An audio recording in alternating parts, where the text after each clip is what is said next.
Hey there, bestie. I'm Loriemi, your What to Read Next podcast host.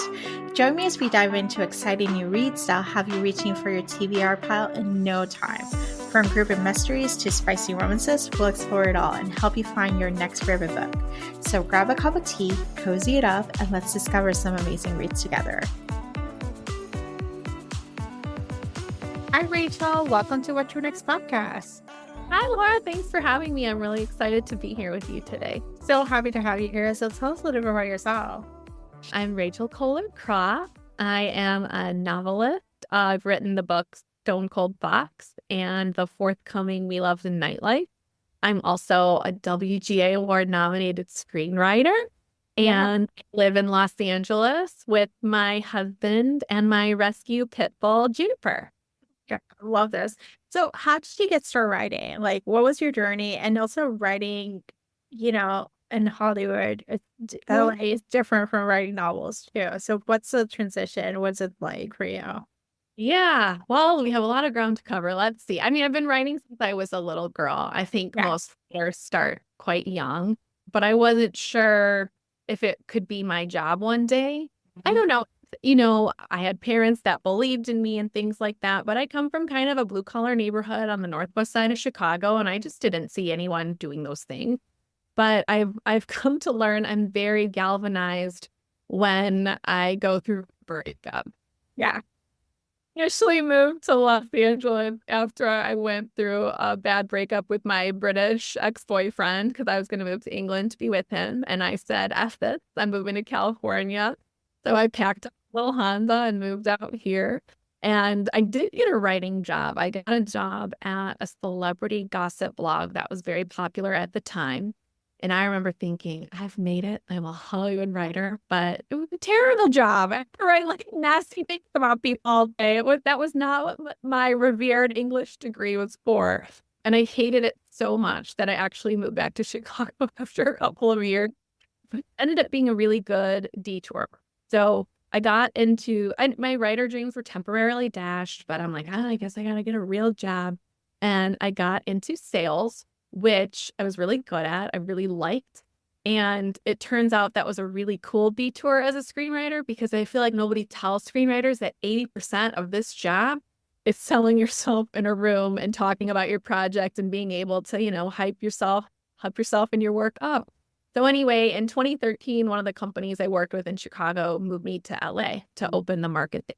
A quick sidebar, I was selling luxury floral arrangements to like hotels and residential buildings and places that spend a lot of money on flowers every year. It was honestly a really fun job.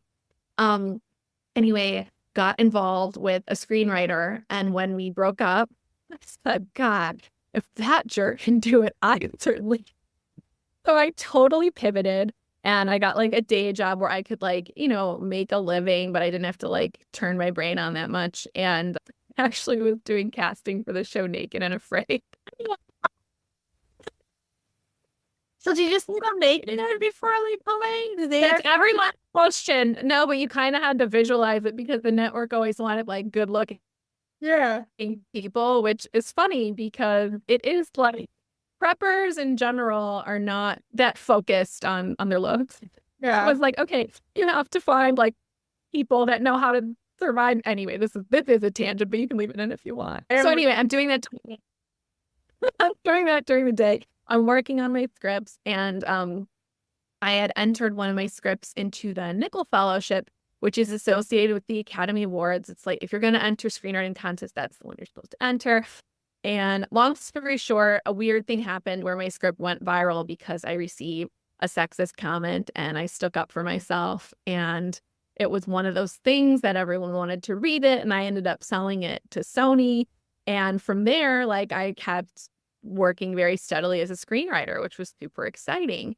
And so I enjoyed it. I really liked it. I still really like it. But a lot of times you as a screenwriter are brought in to give your take on someone else's very lovely book. And, it's hard to sell something original. It can be done. It's just in the current market, or since I've been a screenwriter since 2015, it's just challenging. So I was sort of lamenting this to one of my previous managers, and he said something kind of sassy like, wow, if you want all this creative control, you're going to have to write a book yourself. And I said, that's exactly what I'm going to do. And then I fired him.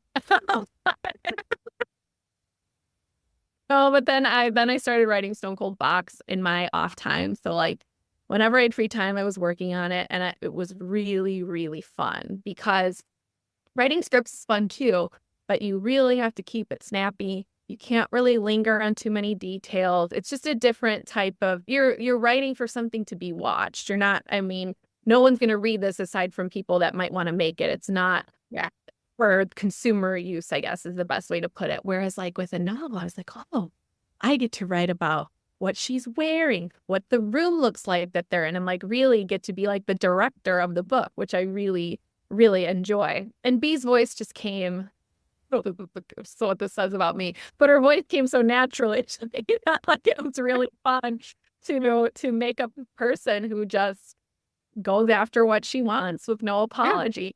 So yeah, and then when I when I had a solid draft that I worked on with my agent, we went out with it and it went to auction, and it was very exciting, and I got a 2-book deal. So after Stone Cold Fox, even before it came out, you start working on your second book, and it's not as leisurely as your first because you're on deadline.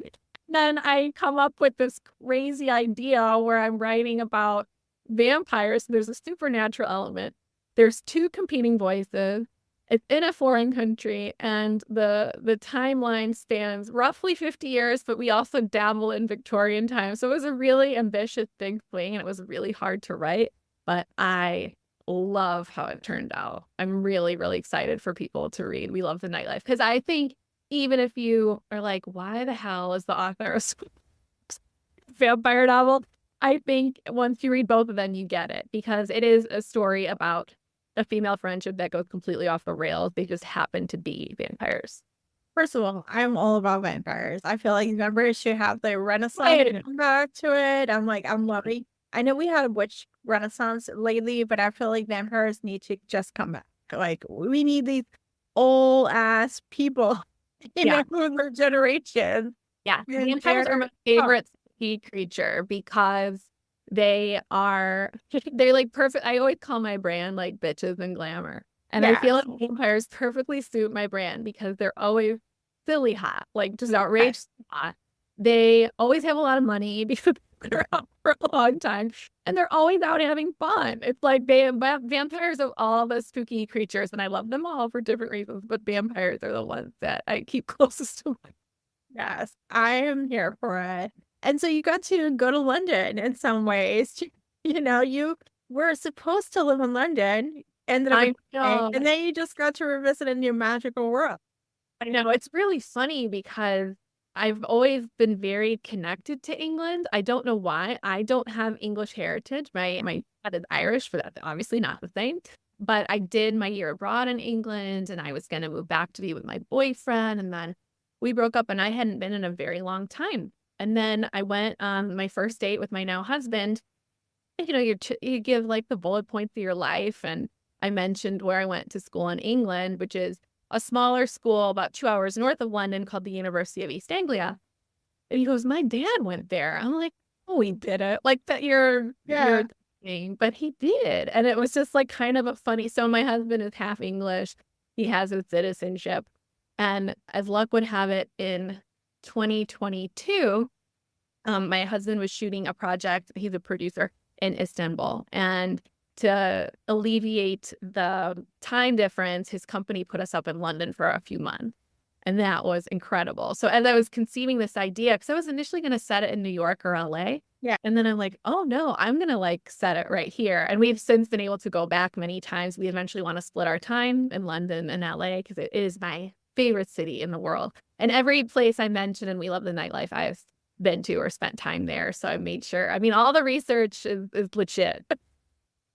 Oh my gosh, I love this. Yeah, I love London. I think it's one of my favorite cities. It's just it's like New York, but sophisticated and all money. Yeah.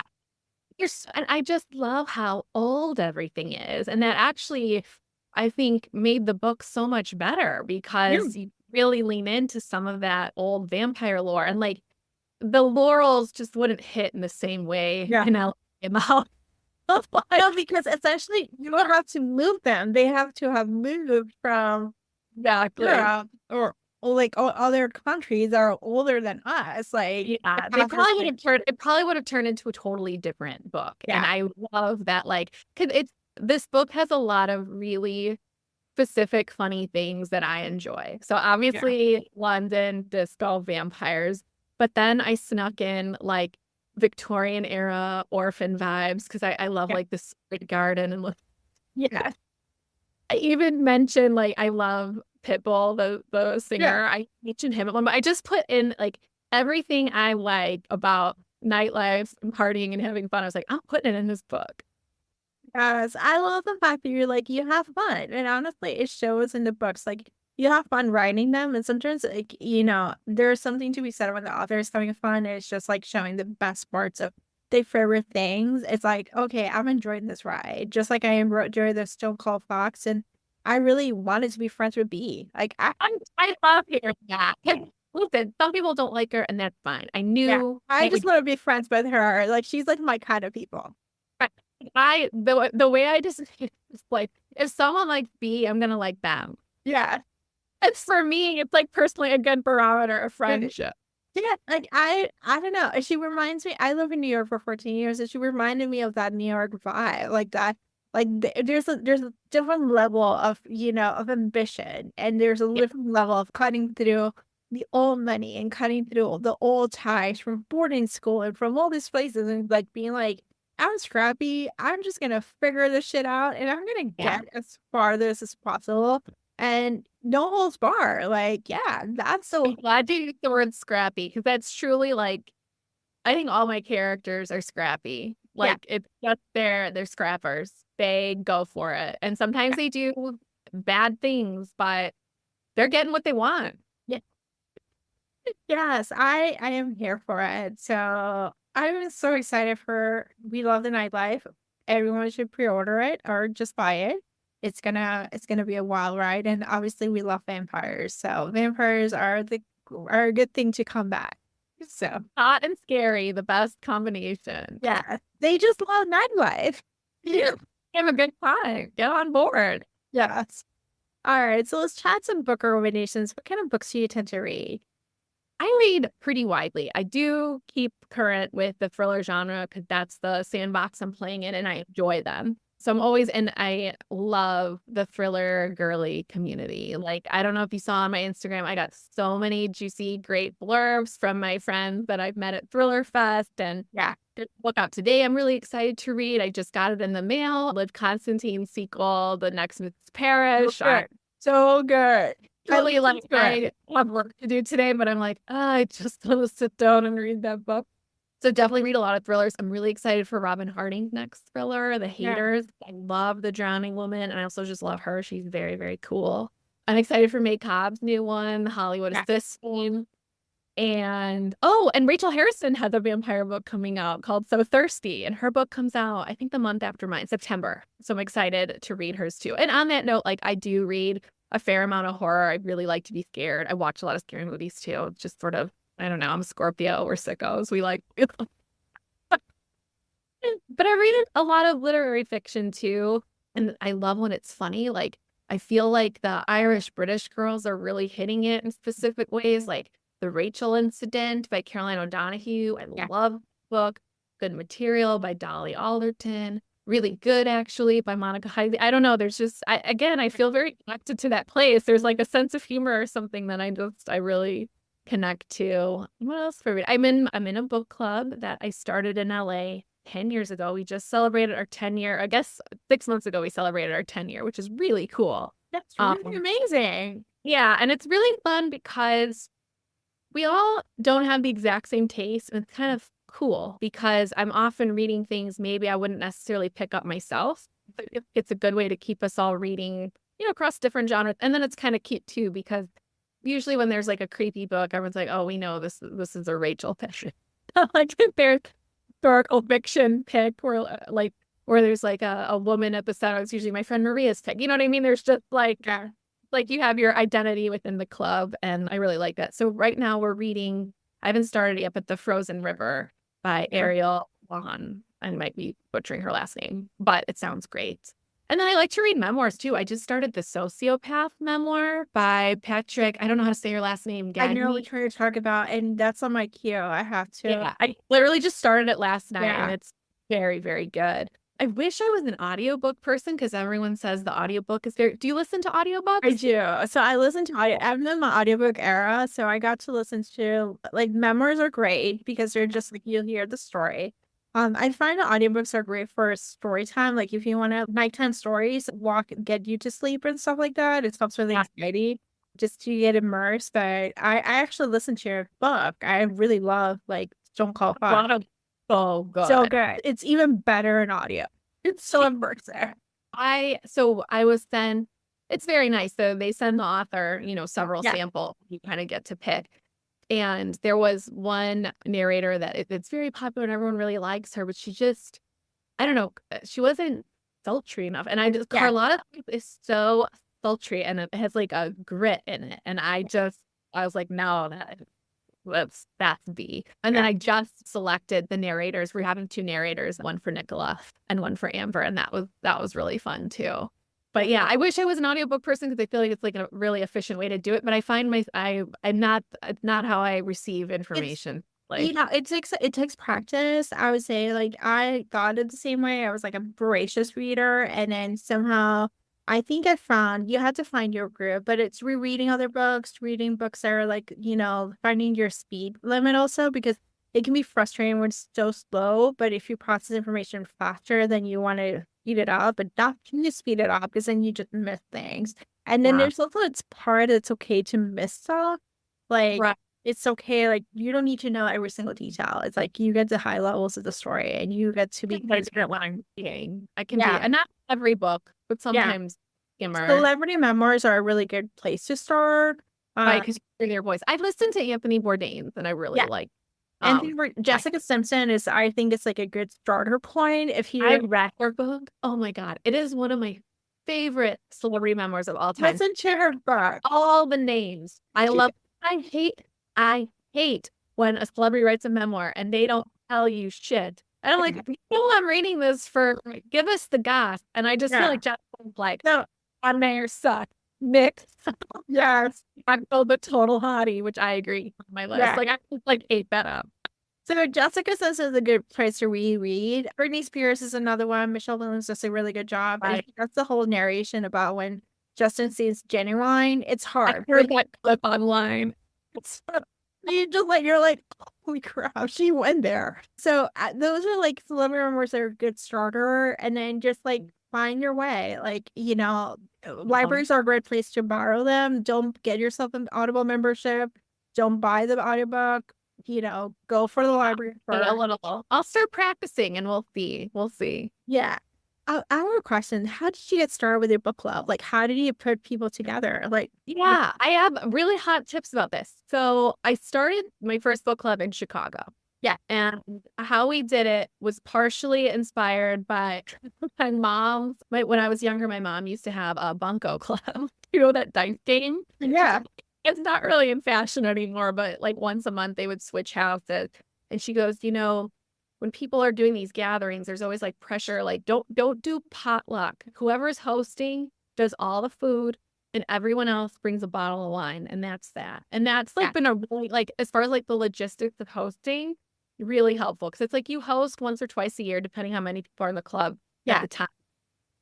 And you can just order pizza. No one will judge. Or we have some people in our club that are like, insane. They go through the book with a fine-tooth comb, find every single recipe, they create a whole mood. And we do book club awards every year. And one of our categories is best host. So there's always fierce competition for that award. But how we started it and how I started in Chicago as well, I asked 2 of my friends to invite 2 more of their friends that I didn't know. And that's kind of how it started. And, sometimes people dip in and out, but generally, again, the one in LA we've had for 10 years. Yeah. And I think 6 of us or so have been in since year 1, But even like year 2, year 3, like people have really hung on. I think we have 9 members right now. And sometimes people take like a sabbatical. Like one of our dear members is getting her advanced degree and she had to move to Philadelphia for a year. And so she's still reading the books and keeping up. But like when she moved back to LA, she just comes back in. So we're very flexible that way. But so when I moved to LA, I asked 2 of my friends to invite 2 more of their friends. And we kind of went from there because it's a really fun way to make new friends and meet people. And if something doesn't stick, they don't stick. I mean, people are welcome to leave or whatever. You're not, you want people that are going to commit. And then, this is how we kind of run the show. So if you're hosting, you make the food, everyone else brings a bottle of wine. We socialize for, 30 minutes at the top. And then we sit down, we do letter grade. I'm the president. My vice president, Claire, takes records of all the grades. We have the grades of like every book we've ever read. She has like a serious record of everything. It's so cool because we did a lot of fun stuff for our 10-year where we like did book of the decade and looked back at all these things. It's fun to have that data point. And then the host will lead the discussion.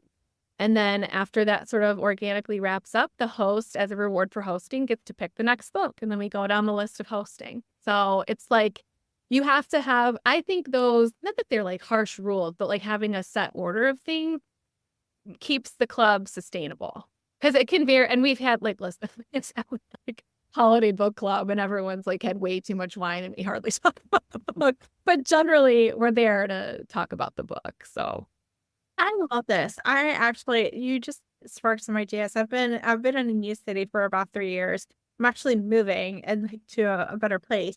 And then I started to make friends, and I was like, "Oh, like this is a fabulous idea to make local friends too." Because I found readers, and it's like, oh, maybe just start a book club. Like this way it's organic, but at the same time connect with friends who have similar interests.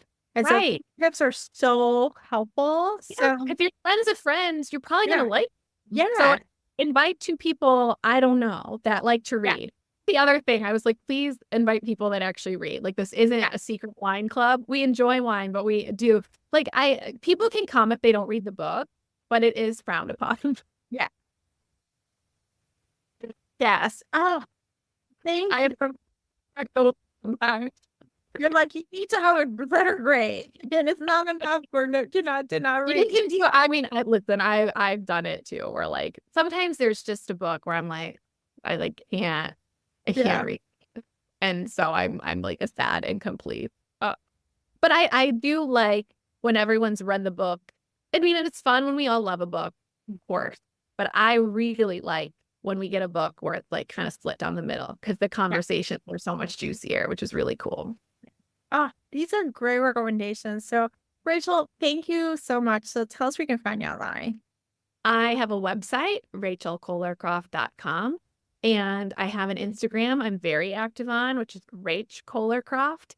And I would like to be more active on TikTok. I haven't done it yet, but my handle is the same there too. So you can watch my empty page until I get the courage. Oh my God. It's just like you show up when you will show up. And so who knows? TikTok might be banned. Who knows? I know. Funny though, because I'm so comfortable on Instagram, I know exactly how to work everything. And so TikTok, I was like, well, I don't know, but I feel like I could figure it out. So it's on my list. It is so good. So Rachel, thank you so much for being on the show. Thanks for having me. Thanks for joining me on this episode of the What to Read Next podcast. If you enjoy our bookish conversations and want more recommendations, don't forget to subscribe so you never miss an episode. Also, head on over to the What to Read Next blog for a list of books mentioned in today's show. Happy reading!